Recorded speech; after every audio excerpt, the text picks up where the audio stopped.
Hello everyone, it's time for another Jane Eyre adaptation comparison. Today we're going to take a look at how 9 different adaptations handle the section that follows Jane's departure from Thornfield Hall. I've been on the fence about how to handle this part of the book since it's not just one individual scene, but rather several chapters worth of content, stretching from the end of chapter 27 through chapter 34. But since I've covered the rest of the book pretty much, I might as well cover this part too. I just won't go into as much detail as I have in the last few comparison videos, because we'll be here all day. Picking up where we left off, Jane has secretly fled Thornfield, bringing with her only a few possessions and a broken heart. She's got no references and no plan. She's in distress, wondering if she did the right thing or if she should go back. A coach comes along, and the driver agrees to take her as far as her money will allow, which turns out to be a crossroads in the middle of nowhere. To make a bad situation worse, she realizes that she forgot her belongings on the coach, so she now has nothing but the clothes on her back. After spending the night on the moor, she trudges to the nearest village looking for food or a means to obtain it through work, but nobody's hiring, and people frown at her appearance, taking her for a vagrant and turning her away. Hungry and exhausted, she's forced to beg, finally obtaining some bread from a farmer and some old porridge that was intended for pigs. Now ill to the point of delirium, she wanders the harsh wild moors at night. Then she spots a light in the distance and approaches it. Her strength nearly gone, she sees through the window 2 young ladies and a servant sitting peacefully inside. Hoping they might take pity on her, she asks for admittance, but the housekeeper warily pushes her away, back into the rain. Oh yes, of course it's raining too. But just as Jane collapses on the doorstep to wait for death, a man comes along and brings her inside. After some debate between the inhabitants of the house, they decide to let her stay. She gives them a false name, Jane Elliot, to conceal her identity, and refuses to give them many details about herself. Jane stays in bed for several days, recovering. When she's finally able to get up and move around, she gets to know these new people: St. John Rivers, who is a parson in a nearby village, and his sisters, Mary and Diana, who work as governesses in London. The property, called Marsh End or Moor House, belonged to their father, and they're all home due to his recent death. Little side note here, I'm sure we've all asked ourselves at some point, what's with the name St. John, pronounced St. John? Why do they say it that way? I don't know. It's a British thing.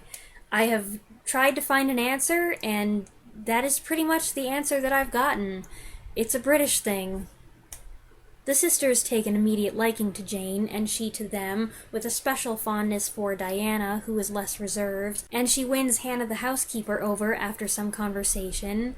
St. John is more skeptical, but he accepts her as a long-term guest, at his sister's insistence, when he sees that she is intelligent, hardworking, and honest. After a while, Jane is eager for something to do and a way to repay the Rivers for their generosity. St. John offers her a job teaching the local village girls, a position he's sure is beneath her, but Jane embraces it as a way to occupy her mind. She's content enough to start teaching, though in her moments of solitude she does think of Rochester and wonder what might have been. With the sisters gone back to London, she has more time alone with St. John.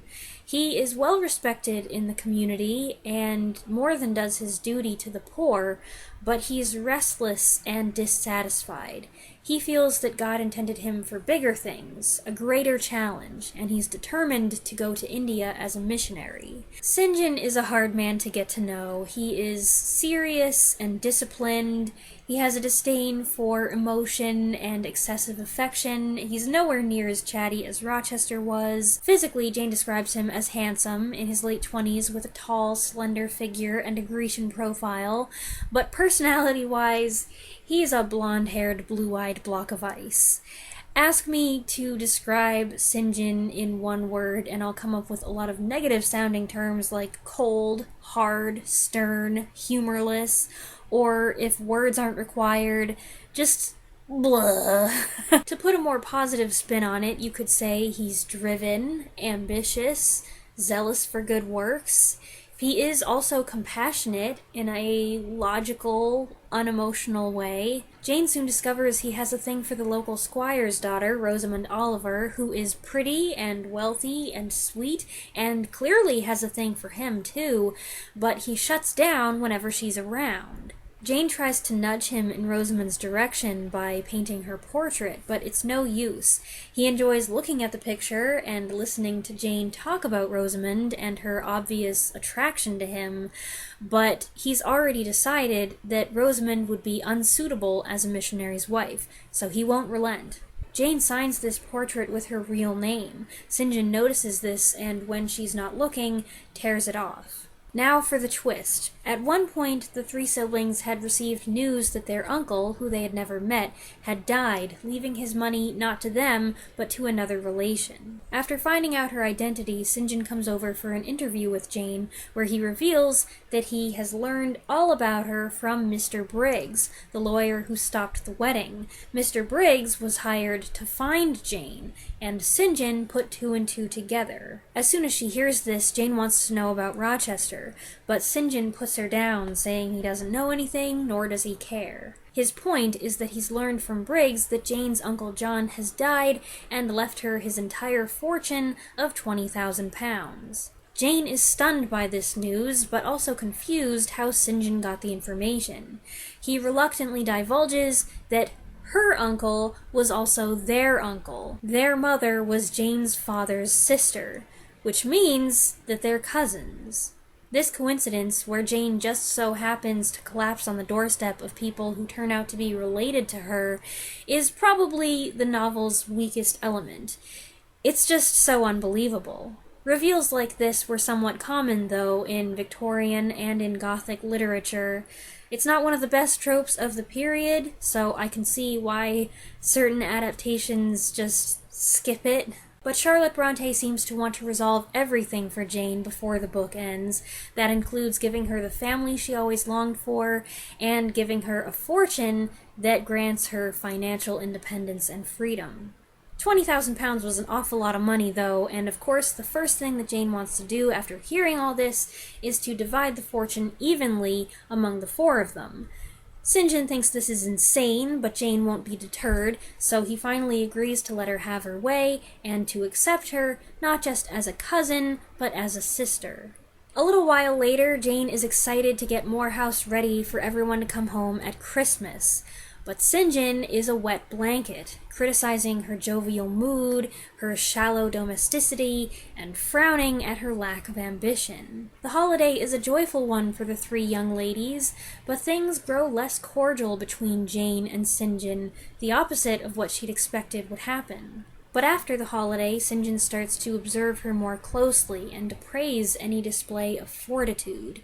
He asks her to stop learning German and to start learning Hindustani with him, which he's doing in preparation for going to India. What his intentions are, we'll talk about in the next adaptation comparison video, so I'll pause there. In certain adaptations, this part ends up feeling like a bridge or a detour, the brief, necessary period between the story's crisis and its resolution. Really, though, this section makes up a pretty good chunk of the book, roughly 80 pages in my copy. So why do some adaptations tend to rush through it? Possible reasons: they don't want the audience to get restless. The movie's almost over. They want to bring back the popular male lead as soon as possible. They don't want to lose focus by exploring this whole other can of worms that Bronte opens in this section. I do think it's important to keep St. John Rivers in there. He makes a good contrast with Rochester. His temperament is the opposite of Rochester's, and he offers the opposite of what Rochester could give her. St. John is dominated by a single-mindedness of purpose, to the exclusion and self-denial of all other feelings and relationships, which he views as insignificant. That makes him a tough character to get to know. Jane tries to understand him, she respects him, and she even agrees with what he says, but only to a certain extent. Jane aims to please, and so buckles under his will when he starts imposing it on her. But part of her rebels against it, and eventually they'll reach an impasse. which we'll talk about next time. I don't have to imagine, I know that some readers view St. John as a nut or a psycho or something. I don't believe that it was Bronte's intention for him to be viewed that harshly. She included a lot of social and religious commentary, but her criticism was of rigid, organized religion and hypocrisy, not of Christianity itself. So the fact that he is pious and has a fervent desire to serve God as a missionary is not the problem. St. John's kind of a fascinating, complex character to dissect, but I don't want to make a video all about him because we're all going to have different opinions about him based on our individual backgrounds and worldviews. Something that I think we can all agree on, though, is that none of the adaptations seem to agree about how to portray him. Of all the different scenes that I've compared, this is the one that varies the most. The 3 miniseries follow the book pretty closely, but the movies, not so much. The first 2 film adaptations especially disregard the book, like the writers and directors were thumbing through these chapters and were like, okay, so anyway, here's what we want to do. 1934 is the first to toss the book out for this sequence. Rochester goes after Jane on horseback. See him? He's there, I promise. He's unable to find her skulking in the shadows, and he soon has to turn back when he sees that, spoiler, his house is on fire. The 96 version did pretty much the same thing, have Rochester ride out in pursuit of Jane and then rush back because... I almost said Manderley. Thornfield is in flames. Both adaptations take this opportunity to show something that Jane only hears about after the fact, Rochester going in to try to save Bertha and getting injured in the process. I get why filmmakers want to do this. One of the golden rules of screenwriting is show, don't tell, and a dramatic visual depiction of an event is almost always more stimulating than stagnant exposition. As a movie fan, I don't have a problem with them making this a scene. Like I said before, when talking about 1996 doing it, though, it does give us more knowledge than Jane, our point of view character, has at this point, and it changes the question we're asking about Rochester in the final act from how is he coping in her absence to did he survive that fire? We do return quickly to Jane's narrative, but apparently there was no wandering or begging or near-death experience. She's working at a Christian mission run by St. John Rivers, who calls her into his office, and what they discuss we'll cover in the next episode. Clearly, most of that differs from the book. The 1944 version also makes big changes, shuffling the deck and throwing out a few of the cards as well. I talked about some of this in the video about Jane's return to Gateshead to see her sick aunt, Mrs. Reed. In this version, they move that visit from before Rochester's proposal to after Jane's departure from Thornfield. With nowhere to turn, she goes to her old home seeking help from Bessie, her first friend. If I remember correctly, we talked before about how at first Bessie doesn't recognize her, but then she's pleased to see her. She then tells Jane about the family's misfortunes and Mrs. Reed's illness, and Jane promises to stay by her aunt's bedside. Not that she has much choice in this version, she has nowhere else to go. In a way, it's nice that this version allows Jane to land somewhere familiar and be reunited with a familiar face, but at the same time, she's already so unhappy, and now she has to stay with a relative who hates her? Another big change occurs when Dr. Rivers turns up, making inquiries about Jane's whereabouts. Remember, this Dr. Rivers character is a 1944 invention, a foil to Brocklehurst, who was kind and encouraging to Jane during her Lowood days. I don't know that I felt this way when I was younger, but now that I'm old, I feel like this could have been a case where I say, well, things didn't work out with Rochester, but the doctor is nice and not unattractive. However, in sharp contrast with the friendly rapport they shared in previous scenes, this meeting feels cool and slightly suspicious. She only agrees to see him at Bessie's urging, and she's disinclined to talk. He respects her wish for privacy and burns the letter asking about her without pushing the issue. But it's obvious she's hiding something, and I feel like that makes him respect her a little less, especially if he believes she did something unprofessional. Why they decided to name this character Dr. Rivers, giving fans a false impression that he is the St. John Rivers character from the book, I don't know, but in this particular scene at least, he is a substitution for St. John, trying to piece together what went wrong at Thornfield. But that's as far as it goes. The next scene occurs after Mrs. Reed's death, and we'll cover that next time. In the 1970 version, Jane rides as far as the coach will take her, then stumbles through a lonely landscape with bag in hand, whispers of Rochester's plea for her to wait echoing in her ears. A tempestuous version of the love theme plays over the montage, which crescendos as Jane, bonnet and bag now lost, wanders hopelessly in a storm. Then it's all over. Jane wakes on a sofa to find 3 strangers watching her. She keeps silent as they wonder about her. Their curiosity grows as Jane's left alone to recover, suffering in silence the anguish of her broken heart. When she's feeling a little better, she joins them, but still keeps mum. She never does open up to the sisters in this version, at least that we see. The following scenes show the contrast between St. John and his sisters. They are relaxed, communicative, friendly. Then he walks in and kind of casts a pall over the room. But neither St. John's nor Jane's moody silence can diminish the girl's good humor for long. Jane does some painting, unaware she's being watched. While the sisters chatter about men, her mind wanders in Rochester's direction, happily at first, but not for long. St. John comes out and suggests they all take a walk, and Jane welcomes the distraction. This scene serves a few purposes. We get some character development for St. John, who confides in her his dissatisfaction with the country parish. There's nothing wrong, really, with what he's saying. It's his manner of expressing it. The delivery is odd and a little creepy. He questions Jane's past and what she's running from, but she won't go into detail. Were you fleeing from an entanglement? I have been loved. He then explains about the school, and Jane quickly accepts. Briefly, we see Jane teaching. St. John brings her a letter, her own letter, which didn't make it to Mrs. Fairfax. I wanted only to know. The Rivers siblings listen as she plays the movie's love theme on the piano. St. John compliments her playing, and it brings Rochester's comments to mind. St. John kisses his sisters goodnight, and we get the awkward moment when Diana pushes him and Jane together, urging him to kiss her too. This happens in the book, but after they've found out they're related, and she refers to him as her brother, something that never happens here.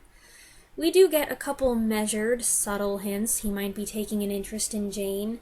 He starts to prod her about finding a higher purpose, asking if she doesn't think she's wasting talents that could be put to better use elsewhere. Their conversation continues at the house, St. John talking about the importance of service to God above all else. Jane, who seems to sense what he's driving at, says, "What about love?" and he gently admonishes her skewed priorities. He's soft-spoken here, but in the next scene he gives a fiery sermon, looking at her all the while, about how those who've been given strength to serve should be doing it. With his passionate plea, speaking as God, urging her to join him, he's clearly trying to persuade her to see things his way. It's hard to say if she's coming round or not.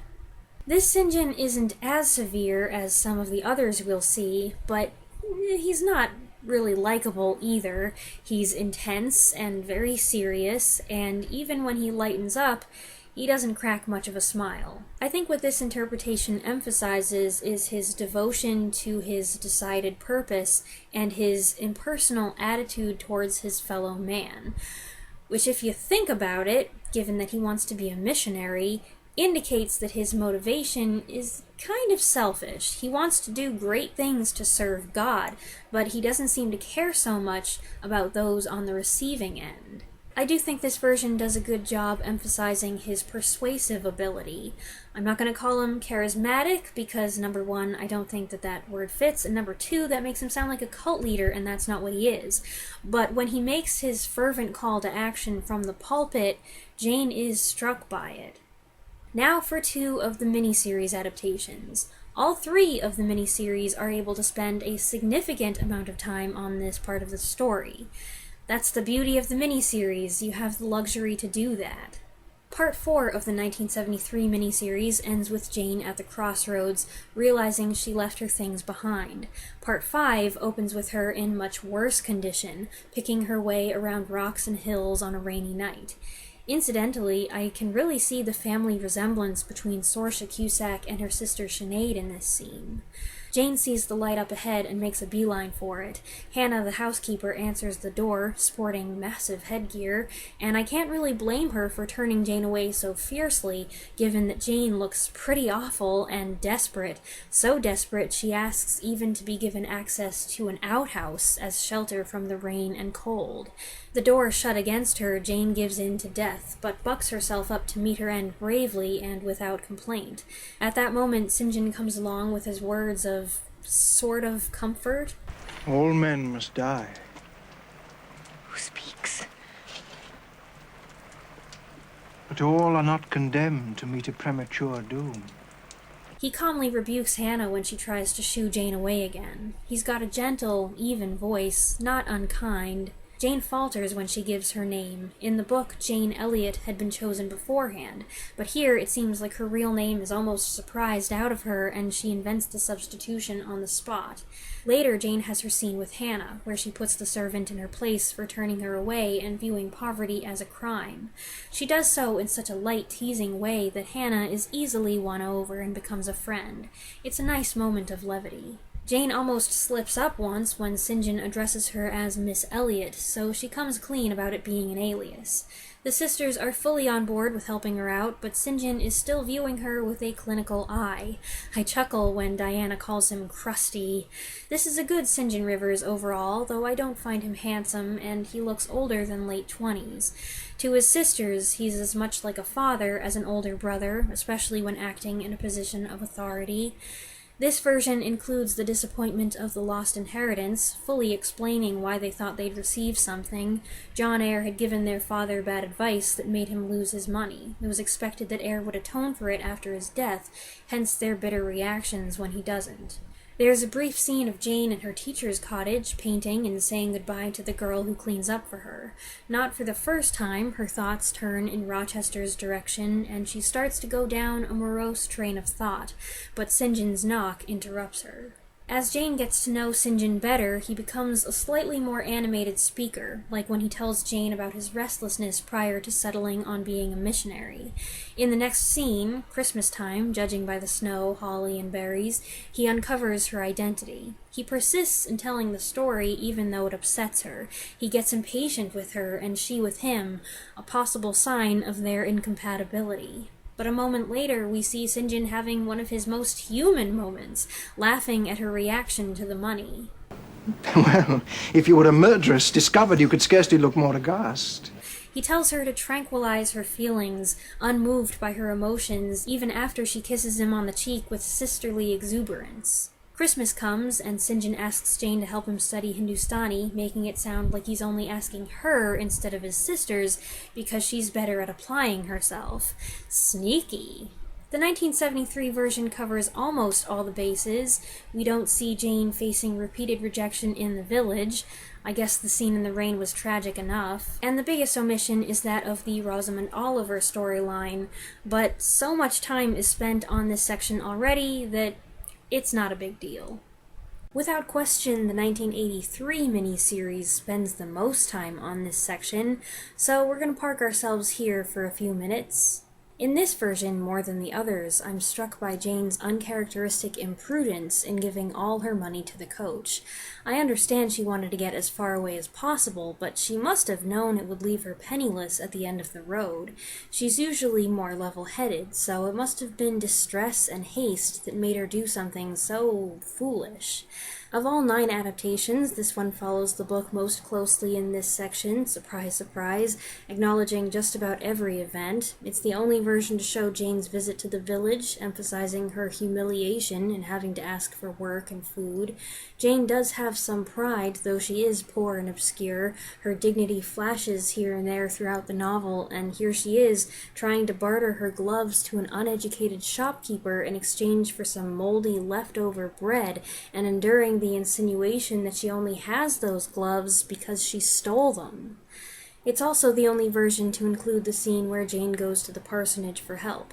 That's St. John's usual residence, so one way or another she was destined to run into him.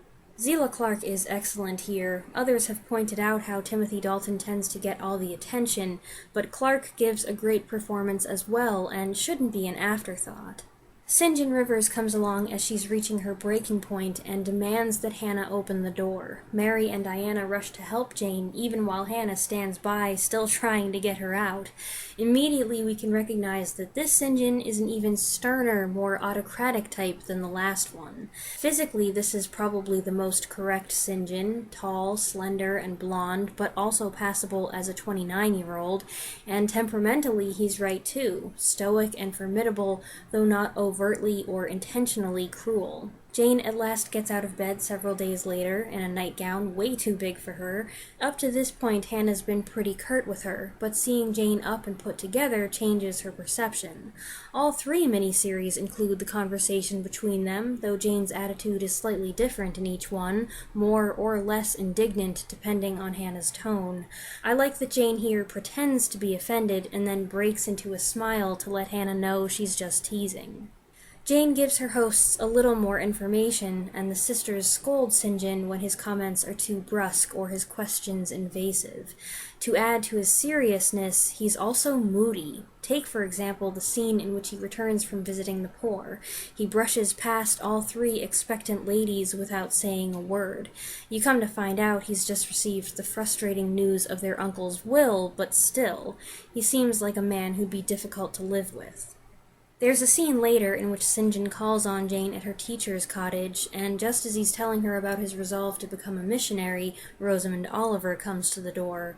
Her attempts to spark his attention are perhaps a little too vivacious, but that doesn't excuse the weird coldness of his response. You can see Jane's wheels turning as Rosamond leaves. And then, surprise, we cut away to Thornfield, where Rochester's meeting with Briggs. They just had to squeeze more Rochester in here somehow.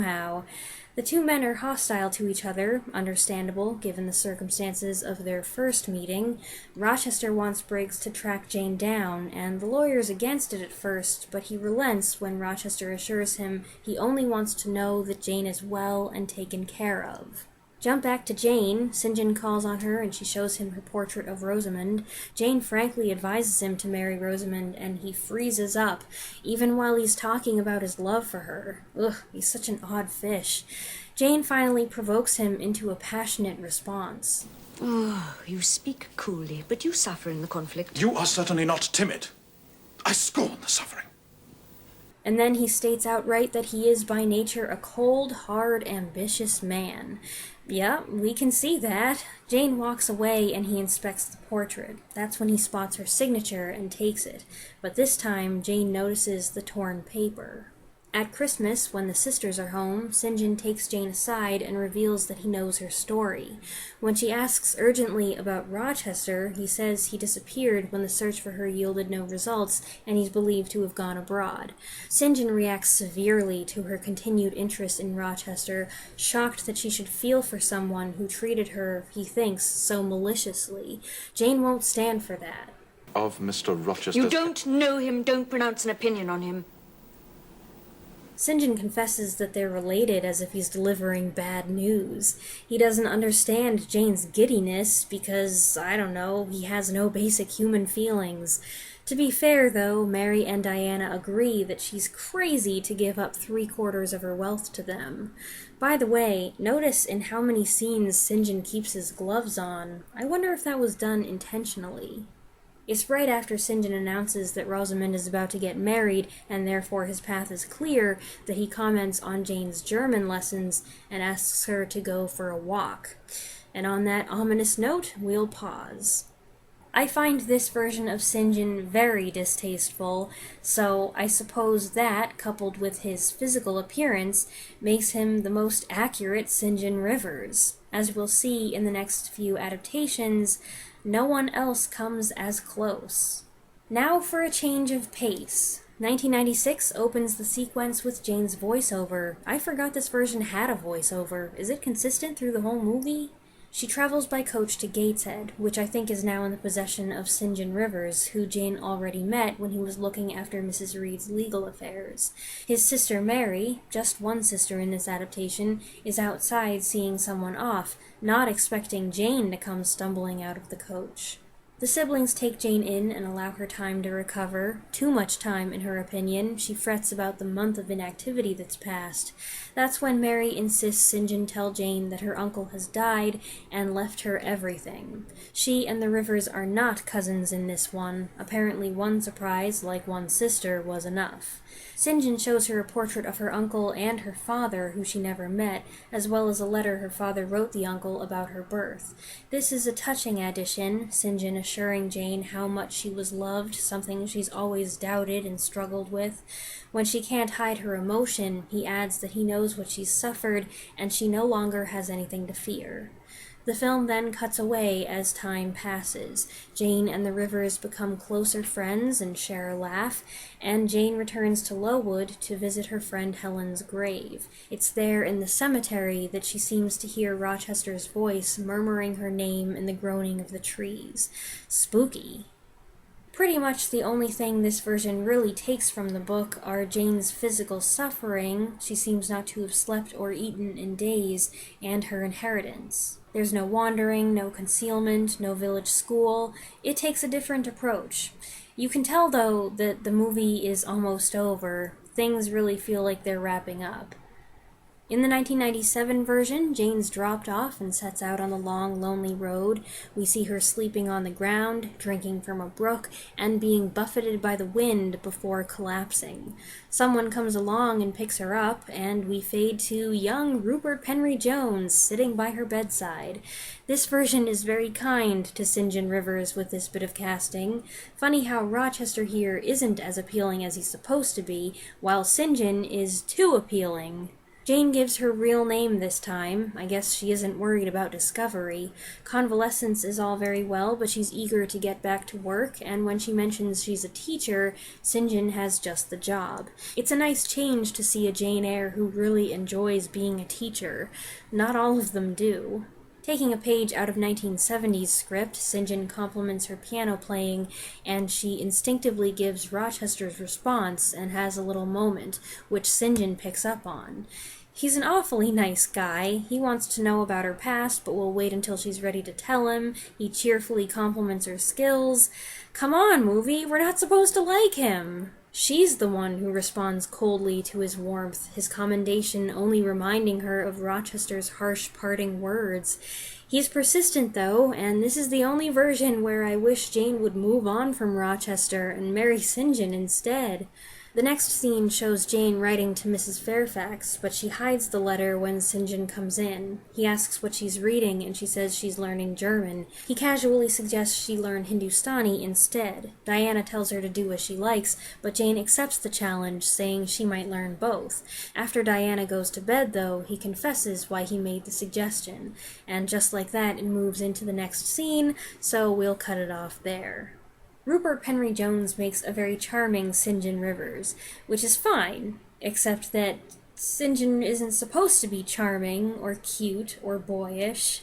He does look the part more than many of the other actors, but the way the character's written, Jane's total lack of interest in him seems crazy. By the way, this version does away with both surprises, no inheritance and no cousins, so Jane doesn't end up becoming an independent woman. As mentioned last time, the 2006 version jumps from Jane falling asleep after the aborted wedding to her waking on a rock outside sometime later. This wandering sequence always strikes me as especially harrowing, with her solitary figure against the vast landscape, the harshness of the environment, the damage the exposure does to her face. In her delirium, she murmurs the Lord's Prayer and envisions Helen on her deathbed. St. John comes along and picks her up, but as her body struggles to recover, she continues to have feverish visions. When she finally wakes, it's to find all three Rivers siblings in her bedroom, and that's when the script reveals that the writers decided to mix things up by giving Jane amnesia. Well, that's different, and ironically, I had completely forgotten about this. Here's the thing. Amnesia has become a cliched plot device. It's one of those things that happens to people a lot in fiction, but not so much in real life, and it often gets thrown in there to add drama. Maybe the trauma of wandering on the moors for days or perhaps even weeks could make Jane forget everything about herself. I'm not a doctor, I don't know, but it seems unlikely. St. John sits in the corner while his sisters pepper Jane with questions, Diana getting so carried away with fanciful speculation that Mary has to step in. Still, the sisters persist until Jane grows agitated, and St. John, the voice of common sense, finally intervenes. It seems she does not remember yet. But surely we have conscience enough not to play games with her identity. And with that, I immediately like this St. John's personality more than all the others. The sisters in this version are much more lively and free-spirited, which makes for a wild contrast with St. John's rationalism. Jane has her scene with Hannah, a bit more confrontational than the other two, Jane's pride pricked by Hannah's condescending tone.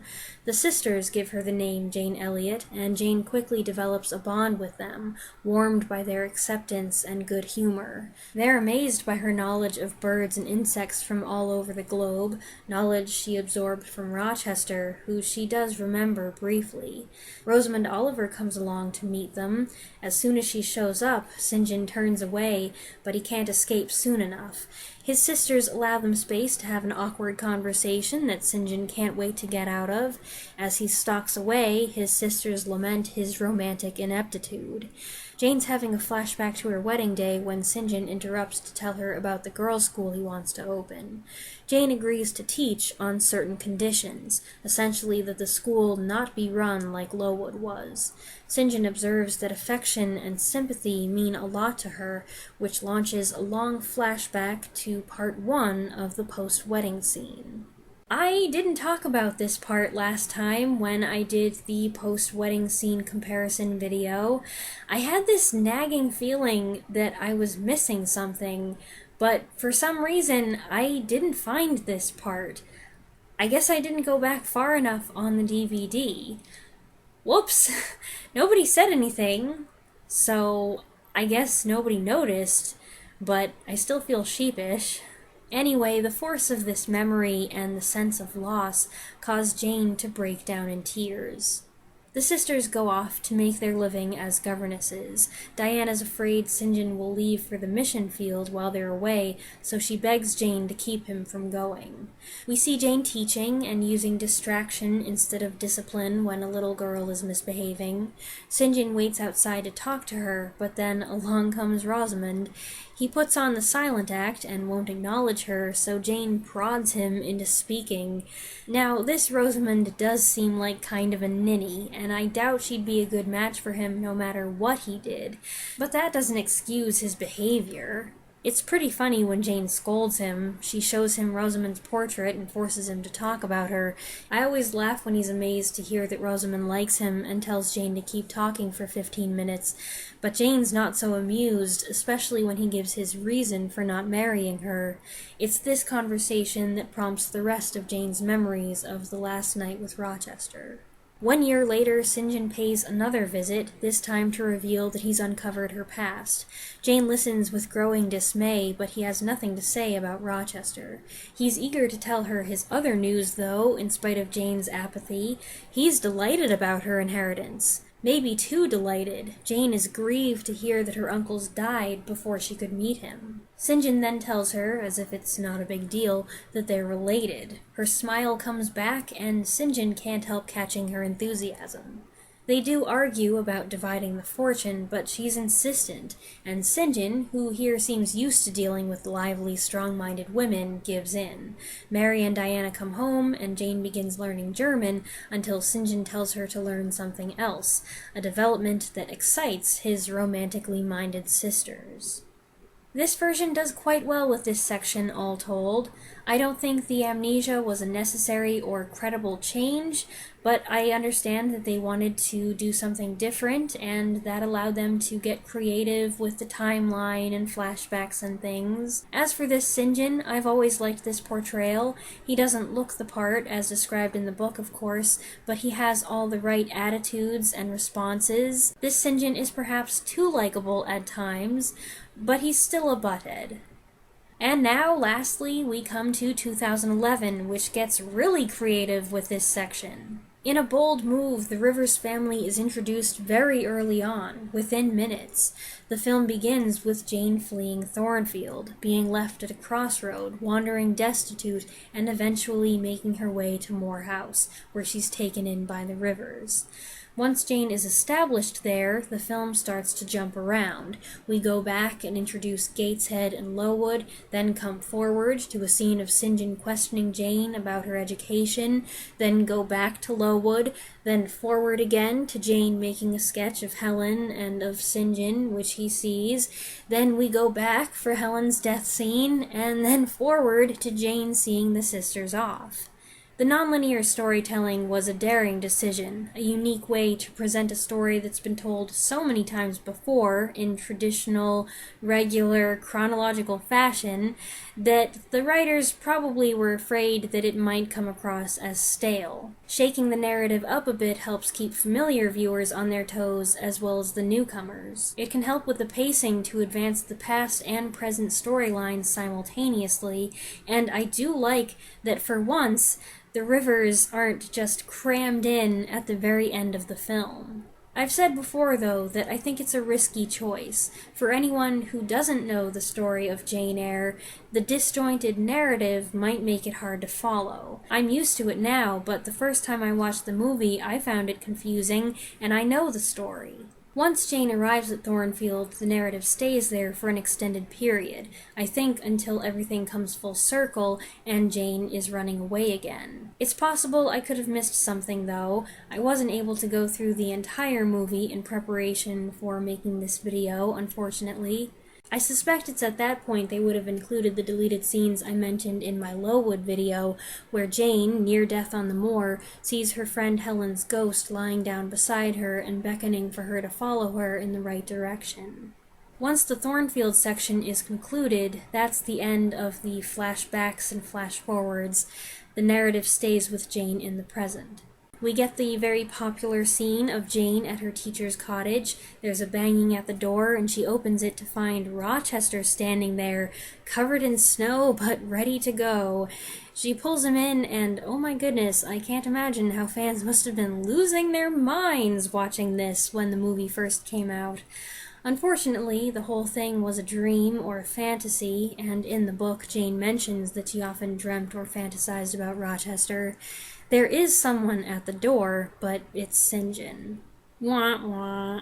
I like how he calls her by her real name and watches to see if she notices. She doesn't the first time. The second time she does and freezes. He mentions an ad from Briggs he saw in the paper and then shows the sketch with her signature in the corner, which confirmed his suspicions. St. John laughs at her reaction to her inheritance until he realizes it was too much for her and makes her sit down. It's a sensitive gesture, one of several things this St. John does that makes him more personable. He's pretty much the same character as the others, but with a lot of the corners rounded. He's serious, but not stern, formal but not formidable, driven but not obsessive. And physically, being blonde, he's closer to what Bronte describes than some of the other darker St. Johns, but he's not tall. They omit the second surprise, probably because in 2011 it's too much to ask audiences to be okay with first cousins contemplating matrimony, even in a historical drama. Instead, Jane wants to split the money as a means of repaying them for saving her life. She adds that she wants them all to be like family, the siblings she never had, and live together at Moor House. St. John finally surrenders, and she embraces him as a brother. It's not the most enthusiastic hug, it's kind of stiff. The sisters come home, St. John leads the group in family prayer and kisses his sisters goodnight, and then Diana makes it weird by asking if Jane isn't their sister too. I'm sure Jane wishes she hadn't said that. Tough to say how he feels, and because of the angle, it's hard to tell just where that kiss falls, but I've got a feeling it wasn't on the cheek. The awkwardness continues in the hall when St. John stops her outside her room to tell her, well, we'll talk about that next time. So, this video turned out to be a lot longer than I expected or wanted it to be. So much for not going into detail. Normally, I'd make some closing remarks here, saying which versions I thought did this section best, which ones were closest to the book, but I think I've just about covered that in the video, and I'm tired. It's almost 3 in the morning. So I'm going to toss it back to you. What do you think about this section, and which interpretation of it do you think is the best? Please share your thoughts in the comments below. I look forward to reading them, and I'll be back with the second to last installment of this series in a few weeks. Thanks for watching.